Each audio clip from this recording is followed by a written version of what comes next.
Burma now is Myanmar. After Burma got independent from Britain in 1948, the country turned into big conflict between the ethnic groups and the Burma government. Later, the civil war broke up and it lasted over 60 years. Within the 60 years of war, civilians are the ones who suffer most. One of the biggest and longest conflicts took place in Karen state, which located in eastern Burma. The long period of war and oppression in Karen state led to great destructions, poverty, starvation, sickness, and internally displaced people.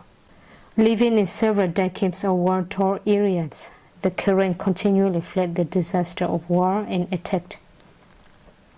In this case, the Karen people faces many destructions. One of them is education.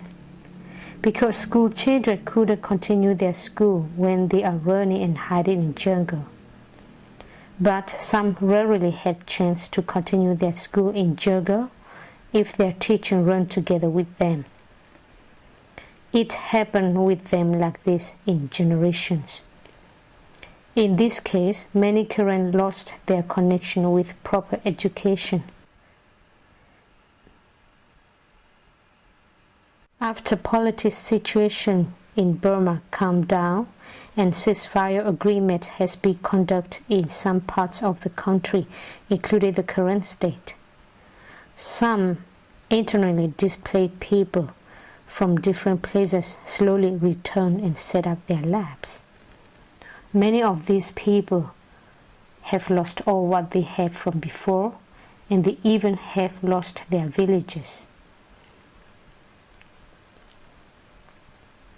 We recently visited 4 new villages which located in rural area of ethnic Karen. When we finally reached there, we discovered a lot of problems and difficulties that villagers have to face. Some of the main problems that we discover are poverty, communication, and transportation. We visited from one village into another. It is extremely hard to get to each village because the rainy season makes the journey more complicated. There is only one old slippery, muddy, stiff, bumpy road. It will take 1 day on foot to reach each village. Some internally displaced people and villagers come back to this area try to set up their lives on a bare ground. Without any official support, the villagers hardly survive their daily lives. Most of the villagers are poor farmers. The numbers of children increased as more families moved back. The villagers see the need of school, otherwise their children have no connection with education. These poor villagers try their best to stand up again after a long time of war and oppression. They share the little things they have to set up school for their children. They received no support and no attention from the world. They are isolated. The teachers struggle to teach with almost no support and at the same time raising their own families. One of the most problems with all these schools is that the teachers don't get enough support because the villagers are poor farmers and they cannot afford to pay or provide enough support for the teachers.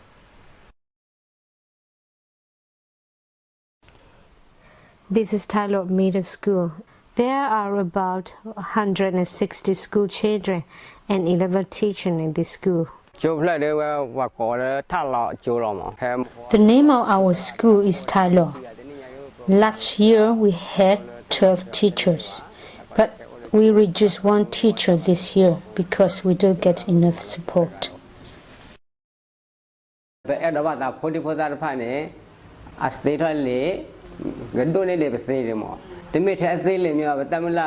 We want the children to gain education more than we do, Not only they gain education, but also they learn to love their people and country. And they love one another and have respect for each other. Some of our school teachers also have families. The supports we receive are not enough. We need more help and support if possible. Anyhow, we don't give up and we will try our best. We hope and wait for any good opportunity to come along, although we don't know how it will come. The school has 2 dormitories. They host only school children who live far from the school. Some of the teachers share dormitories with them, and they cook for children morning and evening. There are not enough spaces. That's why they live crowded as a big family, sharing the little things they have with each other and take good care of each other. They are short of food and nutrition and not enough blankets, mosquito nets, mat, and drinking water supplies. They don't have any medical supplies.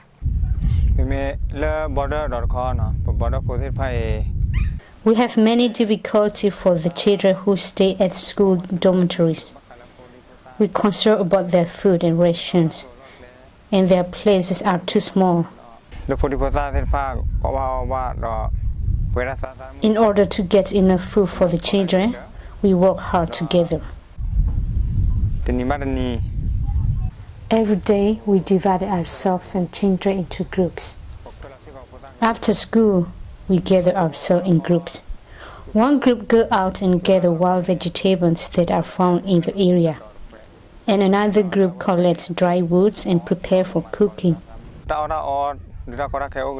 We have big problem concerning our food. We have to eat wild vegetables that are found in the area. Rice that we receive are not enough. Even though it's not enough, we try our best to manage it. I hope the children get support with food and good nutrition in the future. To be honest, food that we are able to provide now is not enough. Sometimes it's very hard to find any other vegetables, so we have to collect green papaya and boil it, or sometimes we cook it. We eat it like that. Sometimes we take liquid from boiling rice and we mix them with salt and chilies. We eat them with rice and with some wild vegetables that are found here.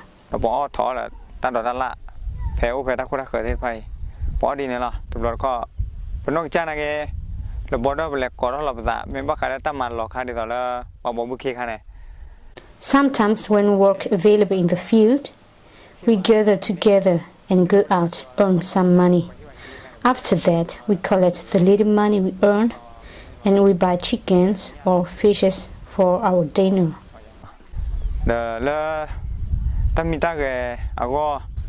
Children don't have enough mat, blankets, mosquito nets for their sleeping and protection. All these things are from previous years and they all are getting old. We don't receive any of them this year.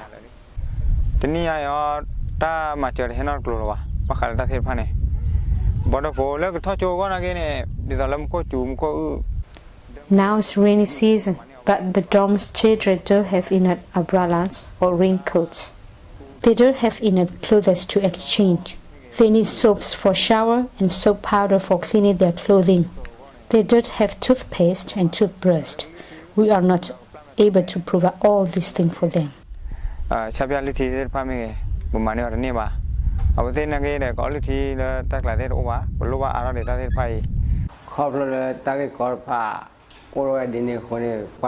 Because of all these difficulties and weaknesses, we request anyone who has sympathy and carry heart would help us and support these children. This is Clark Key Primary School. There are 3 teachers and about 30 school children.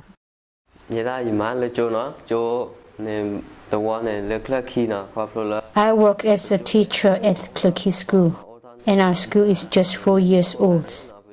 When the villages get bigger, some elders in the village see the need of a school, and they built this primary school. After I graduated from high school, I was asked to come to teach here. This village used to be a hiding place for our elders. Our parents used to take us here when we flee from military. Later we heard this village is reset up. We were asked to come to teach here. Our school is new and we are not able to provide all the needs for this school yet because we don't get any connection with any groups or any helping organization.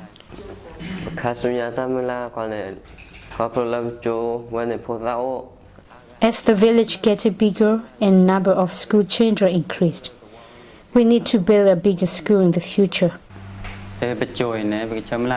I hope we will receive a continued help and support for our school in the future. This is Guibo Primary School.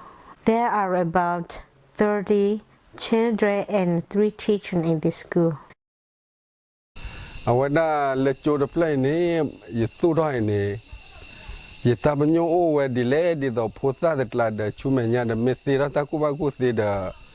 I took initiative to set up this school. My purpose for this school is the new generation will be able to get education. Later, some of them will be able to work as teachers here, and some others will become leaders for our people. In this case, their education will be a good beneficial for us. My name is Natalie. I teach at Guibo School. Guibo village is located in the between of 2 mountains, and it used to be a hiding place. Our parents and grandparents used to hide here when we flee the war and attack. But later, when the situation calmed down, I heard they set up a school. I was the first teacher at this school. There were many weaknesses at the beginning because the school children have never gone to school before. They have never known about alphabet. We face many difficulties setting up this school because we don't receive any help or support. The teachers stay with us and they eat together with us. The difficulties that we face here is because we have to stay together with family. We sometimes have to help the family to buy food and rations. We have to buy rice, soaps, and soap powder for washing clothing. The family alone cannot provide all these things.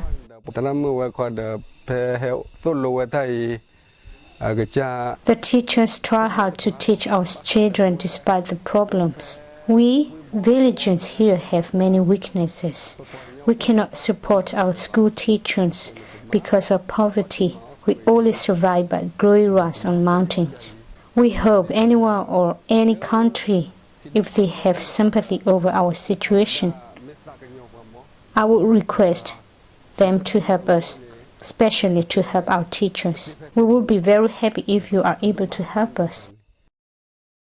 This is Tukui 2 Middle School.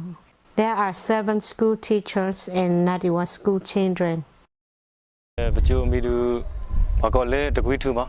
name of our school is Tukui 2.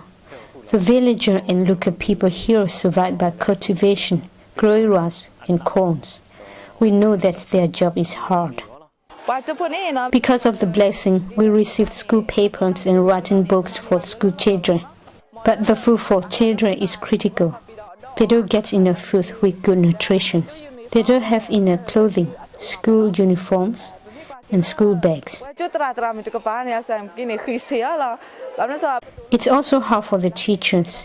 We teach month after month, but we don't receive any salary. We only receive pocket money sometimes in a year. But we don't complain. We just share our problems. We see that our teachers sacrifice themselves, although they sometimes have to eat rice with salt. But we are not disappointed. We are not giving up. We want the children to get education and grow up with the knowledge of God.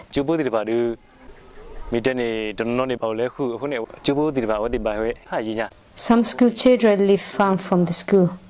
We see the need to build a dorm for them. We start to build a dorm, but we cannot finish it since we don't have enough materials. We honestly don't get any support for these dorms children yet. Therefore, we gather food from here and there. We don't get much, but we have to keep going on like this. My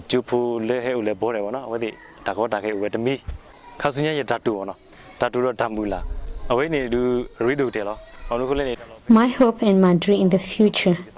I see the local people here are weak in education. That's why I want the children to have the desire to study and later become educated people. I wish this area would become a beautiful town in the future. And this school will become a big school that reach international level.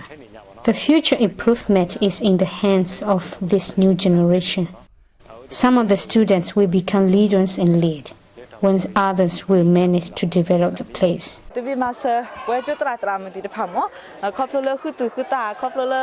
We would be happy if you could help our teachers with food or money, because we don't get pocket money every month. We have to buy food and ration for ourselves. And this is the difficulties our teachers are facing here. We will be happy and grateful if you are able to help us. We wish you will help us. We warmly welcome you to our school. We wish all of you the best, and God be with you and bless you with peace and joy and prosperity. This is our best wishes to you all. Thank you. There are 4 villages that we visit. Each village has a school. There are 2 middle schools and 2 primary schools. They all together have 34 teachers and more than 300 school children. All the schools and villages in this area are new. Most of the villagers here are internally displaced persons who has recently returned. They set up their labs on a bare ground without any support. They alone cannot manage to support the schools for their children.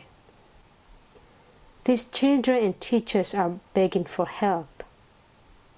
To support these children, schools and teachers means you support this community to have a better future. By supporting them with their basic needs, you help them to develop their lives. Any little gift you distribute reach directly to the very ones that are in need.